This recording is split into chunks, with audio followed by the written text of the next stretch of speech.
축복합니다. 대구 동서교회 성도 여러분, 5월 마지막 주일입니다. 오늘은 마태복음 14장 22절에서 33절 말씀을 가지고 터치는 썰물이 아니라 밀물이다 라는 제목으로 말씀을 묵상하려고 합니다.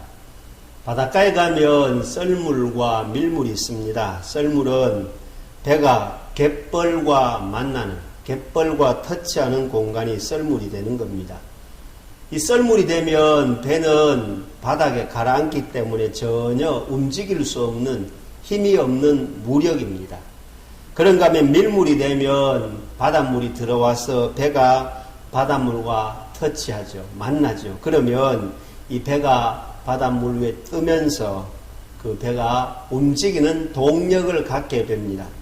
배가 동력을 받으면 울릉도를 여행을 할 수가 있습니다. 그리고 제주도 같은 곳에 휴가도 떠날 수 있는 움직이는 동력이 생기는 거죠. 여러분, 바다에는 매일 썰물과 밀물이 반복해서 일어나듯이 우리 인생살이에도 우리가 그리스도인으로 살아가면서 신앙생활, 교회생활도 이 썰물과 밀물이 오고 가고 있는 게 아닌가 한번 생각해 봅니다. 어쩌면 1년 6개월 가까이 이 코로나19가 우리의 신앙생활에 썰물이 되어서 뭔가 모르게 자꾸 빠져나가는 것 같은 썰물 신앙이 우리의 생활 속에 스며들고 있지 않는지 돌아봅니다. 그런가 하면 오늘도 이 5월 마지막 주일 예배를 맞이해서 이 자리에 찾아와서 예배를 드리는 이 순간은 밀물이지요. 하나님의 은혜의 강가로 항해할 수 있는 귀한 시간인 줄로 믿습니다. 그러므로 우리는 이 시간 예배의 자리는, 예배의 시간은 밀물이 되어서 주와 함께 항해하는 아름다운 천국을 향한 귀한 시간인 줄로 믿습니다. 마태복음 16장에 보면 베드로가 한 번은 예수님 앞에서 이런 고백을 하죠. 사람들이 누구라고 하느냐 나를, 너희들은 나를 누구라고 하느냐 이렇게 질문했을 때 베드로가 주는 그리스도시요 살아계신 하나님의 아들입니다라고 신앙을 고백했을 때 예수님이 얼마나 반가웠던지 베드로 보고 시몬아, 바요나 시몬아, 네가 복이 있도다. 이를 알게 하니는 네가 아니다 그러면서 베드로를 보고 복이 있다 그러고 음부의 권세가 틈타지 못할 것이라 그랬고 천국의 열쇠를 준다 그러면서 네 이름 위에 교회를 세운다고 했을 때 베드로의 가슴은 정말 예수님의 그 말씀 몇 마디는 베드로의 마음을 가득 채우는 밀물과 같은 마음, 밀물 신앙이었다 이 말이죠. 그 이후에 예수님께서 그 제자들에게 얼마 지나지 않으면 대제사장과 종교 지도자들에게 이끌려가서 십자가에 처형당한다, 죽는다는 이야기를 하니까 그 말을 듣고 있던 베드로가 아니 예수님께 항변했다고 했잖아요. 예수님 곁에 있어야 뭔가 혜택을 볼 텐데 예수님 죽고 없어진다 그러니까 예수님에게 베드로가 항변할 때 예수님이 베드로 보고 한 말이 있지요. 사탄아, 뇌 뒤로 물러가라. 아니 복덩어리로 말했던 베드로를 향해서 예수님은 갑자기 사탄아 내 뒤로 물러가라 그럽니다. 썰물이 된 거죠. 썰렁해진 거죠. 베드로의 마음속에 뭔가 확 빠져나가는 것 같은 썰물이 되고 말았다 이 말입니다. 그렇습니다. 우리가 일상을 살아가다 보면은 밀물의 현장에 있을 때는요 힘이 있고 능력이 있고 강하고 담대합니다. 파워가 있습니다. 뭐든지 해낼 것 같은 자신감도 생기지요. 그러나 우리의 마음에 썰물이 되면요 교회 오는 게 귀찮고 헌금하려고 하면 손이 오그라들고 사람을 시선을 마주 못 보고 피하게 되고 고개를 돌리고 눈을 감아버리고 슬슬 사람이 오면 반갑다 친구야 반가워요 하고 다가가야 되는데 우리의 마음에 썰물이 되면요 저쪽에 아는 사람은 돌아서서 다른 데로 방향을 유턴해 버립니다. 왜 그럴까요? 우리의 마음이 썰물이 되면 그렇게 된다는 겁니다.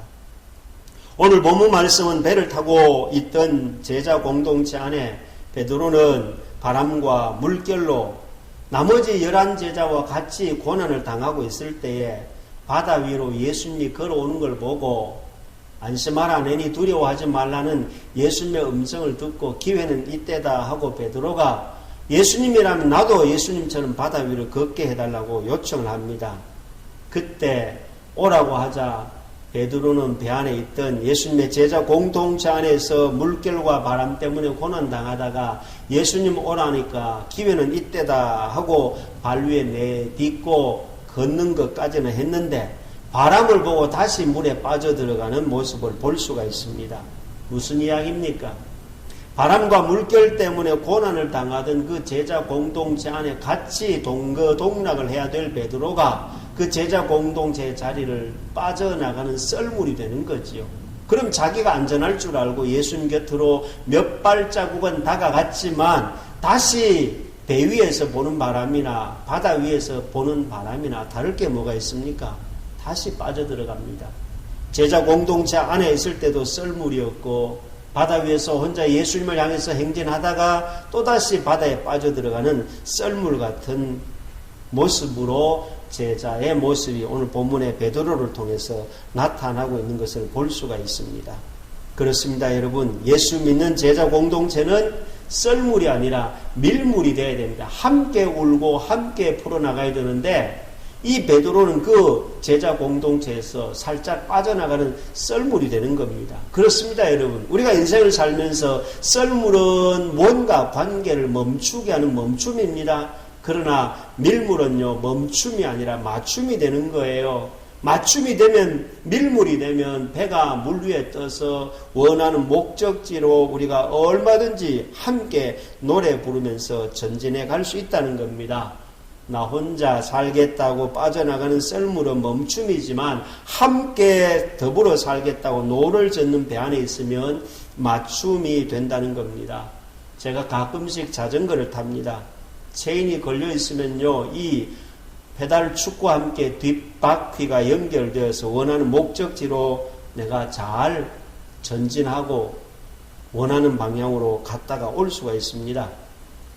그런데 가끔씩 이 기아 변속을 너무 과하게 하면 이 기아 변속이 잘못돼 가지고 체인이 벗겨집니다. 체인이 벗겨지면요, 전진도 할 수 없고 후진도 할 수 없고 체인이 그 바퀴와 축 사이에 끼어 가지고 완전히 그냥 막 손에 기름칠을 하게 되는 거죠. 그렇게 되면 가도 오도 못하고 멈추어서 결국은 체인을 원위치 시켜야 됩니다. 헛짓 페달을 밟을 수밖에 없다라는 이야기죠. 그렇습니다. 우리가 그리스도인으로서 이 땅을 살아가면서 예수님을 떠나면 돌풍이 다가와요. 그러나 우리가 예수님의 손을 잡으면 순풍이 되는 거예요. 이 땅에 살아가는 그리스도인으로서 저와 여러분이 제자 공동체를 떠나면, 예수 공동체를 떠나면, 주님이 피로 값주고 세우신 교회 공동체를 떠나면 멈춤이 되는 거지요. 썰물이 되는 거예요. 그냥 바닥을 헤매는 거예요.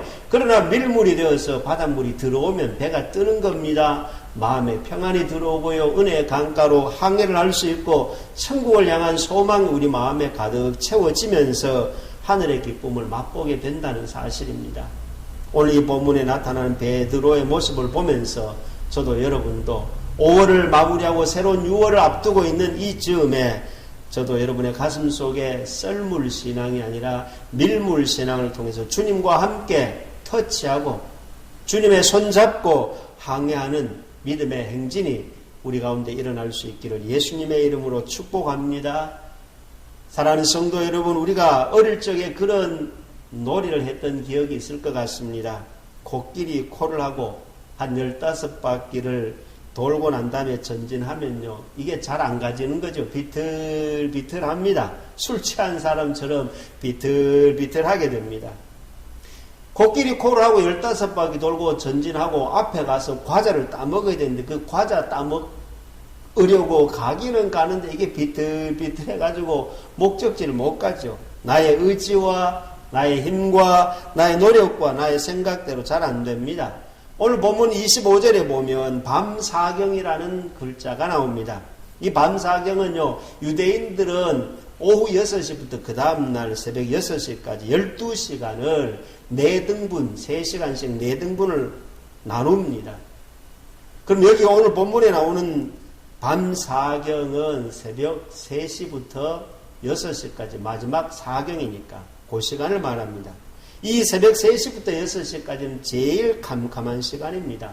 다르게 말하면 내 힘으로 도저히 헤쳐나갈 수 없는 고난의 시간이 밤사경입니다. 오늘 저와 여러분 연세가 얼마입니까? 코끼리 코처럼 내가 힘을 내어서 뭔가 으쌰하고 인생이라는 정글에서 열심히 살기는 살아가는데 혹시 마치 코끼리 코 잡고 우리가 가기는 가는데 뒤뚱뒤뚱거리고 있지 않습니까? 오늘 본문에 베드로의 모습이 이와 같습니다. 뒤뚱뒤뚱 흔들흔들하면서 밤사경을 헤매고 있는 것입니다. 여러분, 밤사경이 되면 결국 우리는 KTX처럼 빨리 통과하면 좋겠습니다. 캄캄한 시간이 되면 제트기처럼 지나가면 얼마나 좋습니까? 고난의 시간이 번개처럼 통과하면 얼마나 좋을까요? 그래서 오늘 본문의 베드로도 밤사경에 바람과 물결 때문에 그 헤매고 있을 때, 뒤뚱거리고 있을 때 그는 소리 지릅니다. 소리 질러 이르되 주여 나를 구원하소서. 할렐루야. 그렇습니다. 우리가 밤사경 가운데 놓여 있을 때는 다른 방법이 없어요. 주님께 손 내밀고 도와달라고, 주님께 구원해달라고 우리가 주님을 터치하면 주님은 오라 하시면서 우리의 손을, 저와 여러분의 손을 지금도 붙잡아 주시고 외면하지 아니하시는 줄로 믿습니다. 우리가 믿고 따르는 예수님도 십자가를 지셨잖아요. 예수님의 공생의 사역 속에 십자가는요, 캄캄한 밤이었어요. 예수님의 십자가는 밤사경이었습니다. 예수님의 십자가의 고난은요, 그 삶의 자리가 견딜 수 없는 고통의 순간이었기 때문에 내가 죽게 되었다고, 얼마나 힘들었으면 제자들에게 기도해달라고 몇 번이나 부탁을 했을까요? 예수님에게도 그 밤사경이 있었다는 겁니다. 그래서 마태복음 26장 39절에 보면 내 아버지여 만일 할만하시거든 이 잔을 내게서 지나가게 하소서라고 기도하지 않습니까? 그렇습니다. 밤사경은요, 고난의 시간은요, 코끼리 코를 잡고 빙글빙글 돌다가 비틀거리면서 쓰러지기 직전입니다. 이럴 때 누군가가 곁에서 조금만 더 부축해 주면 정신을 차릴 수가 있습니다. 오늘 본문 30절에 베드로가 밤사경에 예수님이 바다 위로 걸어오심을 보고 예수님 말씀대로 바다 위를 걷다가 바람을 보고 무서워 빠져가는지라 할 때 주여 나를 구원하소서 하고 주님께 손을 내밀고 주님의 터치해 주심을 기다리고 있을 때 예수님은 베드로의 손을 꼭 잡아 주셨습니다. 할렐루야.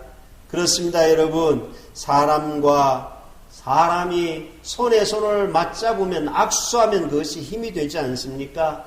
그런데 우리가 세상에 다른 그 어떤 힘, 코끼리 코잡기처럼 그런 힘을 의지하면 될 것 같은데 왠지 모르게 인생이 꼬이고 또 꼬일 때가 있다 이 말입니다. 이럴 때 우리가 해야 될 게 뭡니까? 예수님의 손을 잡고 나아가야 할 줄로 믿습니다. 오늘 설교 제목처럼 그래서 우리는 예수님과 터치하는 시간은 썰물이 아니라 밀물이 되어서 주와 함께 안전한 항해를 할 수 있다는 겁니다. 그래서 우리는 이렇게 찬송하지 않습니까?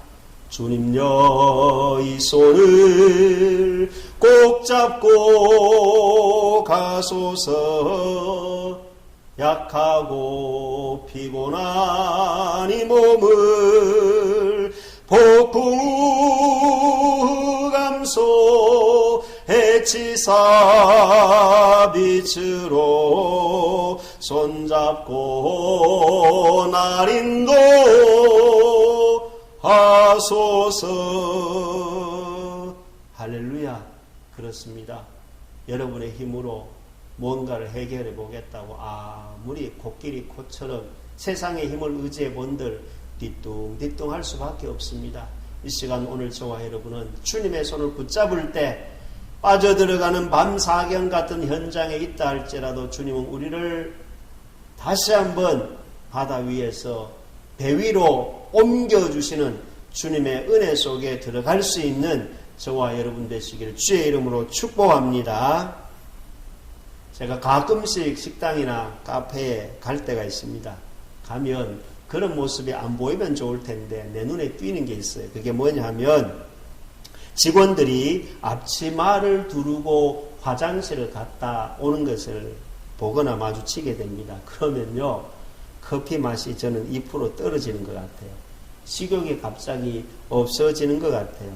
그런 모습을 보면, 따지고 보면 커피 맛이나 음식 맛은 그대로일 겁니다. 그런데 제 마음에 의심이 자리를 잡습니다.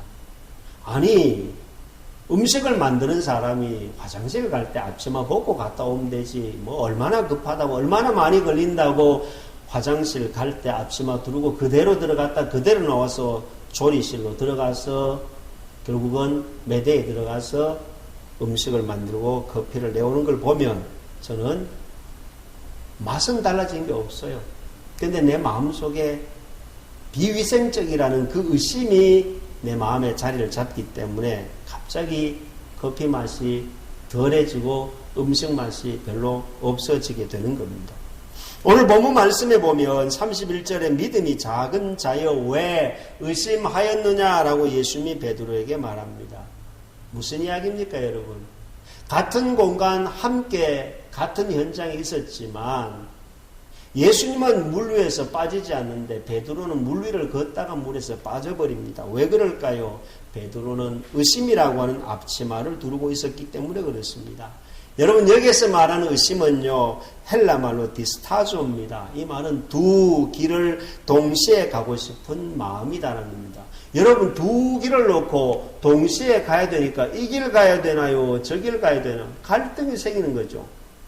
두 길 가운데서 한 길을 가야만이 내가 원하는 목적지로 시간이 걸리든 짧든 간에 목적지로 가는데 두 길을 놓고 왔다 갔다 하다 결국은 가도 오도 못하고 제자리에서 맴돌다 끝난다는 겁니다. 의심이란 디스타조라는 말이 그 말이에요. 두 길을 동시에 가고 싶은 마음이 의심이라는 겁니다.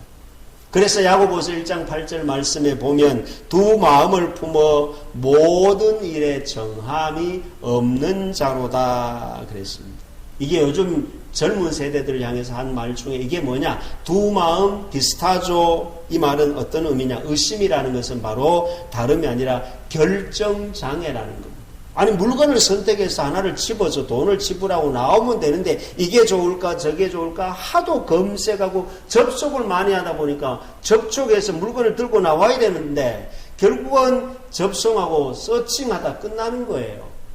우리가 접속만 하고 있으면 서칭으로 끝나버려요. 근데 우리가 접촉을 해야 서핑을 하고 파도를 타고 우리가 즐길 수가 있는데 요즘 젊은 사람들이요, 이 결정장애가 있어서, 이 디스타조가 있어서, 의심이 있어서 이러지도 저러지도 못하고 그냥 서칭만 하다 끝내. 우리는요, 예수 믿는다는 게 접속만 하고 서칭으로 끝나는 것이 아니라 우리는 접촉을 통해서 서핑을 하고 전진할 수 있고 나가야만이 바다의 파도를 뚫고 나갈 수 있는 그런 믿음의 행진이 된다는 겁니다. 오늘 본문의 베드로가요, 접속하고 서칭만 했지 접촉해서 서핑을 하지 못했기 때문에 예수님은 베드로 보고 왜 의심하였느냐 했습니다. 오늘도 이 자리에 있는 저와 여러분이 의심의 앞치마를 내릴 수 있기를 주의 이름으로 축복합니다. 마태복음 28장 17절에 보면 이런 말씀이 있습니다. 예수를 배웠고 경배하나 아직도 의심하는 사람이 있더라 했습니다. 예수님의 부활을 보는데 예수님의 부활의 모습을 눈앞에서 목격하는데도 불구하고 아직도 의심하는 사람들이 있더라. 교회는 다른데 아직도 성경을 의심하는 사람, 함께 목사님 장로님 하면서도 내가 저 사람을 아직도 의심하면서 사는 관계 속에 있지 않습니까? 주님은 말씀하십니다. 왜 의심하였느냐? 왜 디스타조 하느냐? 왜 두 갈래 갈림길에서 갈팡질팡하느냐? 그러면 네가 힘들다 이 말입니다. 오늘도 의심이 아니라 믿음으로 이 자리에 나온 저와 여러분에게 하늘의 문이 열리는 복된 자리가 되시기를 주의 이름으로 축복합니다. 저도 가끔씩 회를 먹을 때가 있어요. 회를 먹을 때 되면 회 파는 사람이나 거의 대부분이 이거 양식입니다 하는 말을 저는 아직도 잘 못 들어본 것 같아요. 다 자연산이라 그래요. 하게 양식이나 자연산이나 둘 다 바다에서 자연에서 크는 거 아닙니까? 먹이를 주어서 먹이면 그거는 양식이고 이 물고기가 지 스스로 먹이를 먹고 크면 자연산 아니겠습니까? 자라는 환경은 자연이지 않습니까? 여러분, 자연산과 양식의 차이가 뭘까요? 맛보다 돈 차이가 아니겠습니까? 제가 알고 있는 어느 목사님이 고향이 울릉도예요. 수협에서 한 10년을 살았어요. 그분과 함께 회를 먹는 자리에 가면 제가 꼭 빠지지 않고 질문해 봅니다. 목사님, 이 고기 이름이 뭐예요? 그리고 이게 자연산 맞습니까? 양식입니까? 라고 물으면요, 제가 한 번도 그분에게 이게 자연산 맞습니다, 양식입니다 라고 말을 들어본 적이 없어요. 자기도 모른대요. 울릉도에서 뼈가 굵었고 수협에서 근무를 오랜 세월 했는데도 불구하고 지금 목사님이 되었지만은 자연산과 양식 구분을 못한다는 겁니다. 물론 전문가들이야 구별하겠죠. 손님 소비자 입장에서 자연산과 양식을 구별할 수 있나요? 저는 못해요. 여러분, 결국 자연산과 양식의 차이는 맛도 맛이겠지만 결국 돈 아닙니까? 동그라미라는 숫자 하나가 썰물이 되었다 밀물이 되었다 하는 거 아니에요? 결국 우리가 이 땅을 살아가면서 그리스도인으로 산다는 게 언제 썰물이 되고 언제 밀물이 됩니까? 돈 앞에서 우리가 썰물이 되고 밀물이 되는 거예요. 인간관계도 결국 돈 때문에, 동그라미 숫자 하나 때문에 우리의 인간관계도, 우리의 신앙도, 우리의 믿음도 결국 거래가 끊기고 거래가 지속되는 것도 결국은 썰물이 되고 밀물이 되는 것은 동그라미, 돈이라는 숫자 때문에 우리가 그렇게 되는 거 아니에요. 우리가 썰물이 되어서 뭔가 빠져나갈 때는 주님이 손을 내밀어서 베드로의 손을 붙잡아 주신 것처럼 주님이 오늘 저와 여러분을 터치해 주셔야만이 썰물 같은 내 가슴에 밀물이 되어서 주와 함께 배 안으로 들어갈 수 있는 안전한 항해를 할 수 있다는 것을 오늘 본문을 통해서 말씀해 주고 있습니다. 사랑하는 성도 여러분, 그렇습니다. 오늘도 이 자리에 와 있는 저와 여러분에게 의심의 앞치마를 벗어야 바람이 그친다는 것을 말씀은 잘 보여주고 있습니다.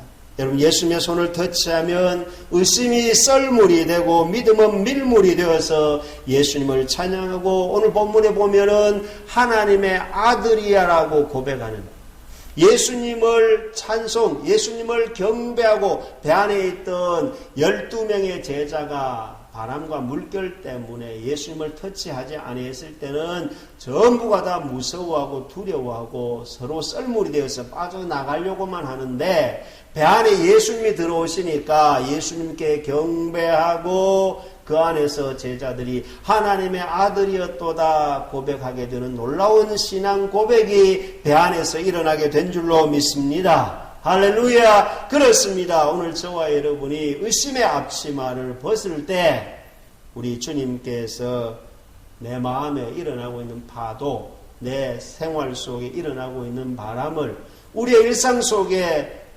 예상치도 못했던 물결들이 일어나고 있던 그 바람을 그치게 해서 우리로 하여금 예수님을 경배하게 하고 하나님의 아들이라 자백하면서 우리에게 주어진 시간 속에서 밤사경의 터널을 지나서 예수님이 가라고 했던 저 목적지까지 건너편으로 무사히 도착하게 된 제자들처럼 오늘도 저와 여러분의 일상 속에 때로는 썰물이 되어서 무언가 빠져나가는 것 같은 사경의 현장에 있다 할지라도 주님의 손을 붙잡고 주님이 나를 터치해 주실 때 우리의 마음속에 밀물처럼 하나님의 은혜가 몰려와서 주님과 함께 주님의 뜻을 이 땅에 이루어가는 일에 쓰임받는 교회요, 교인으로 살아갈 수 있는 축복의 통로가 되시기를 예수님의 이름으로 축복합니다.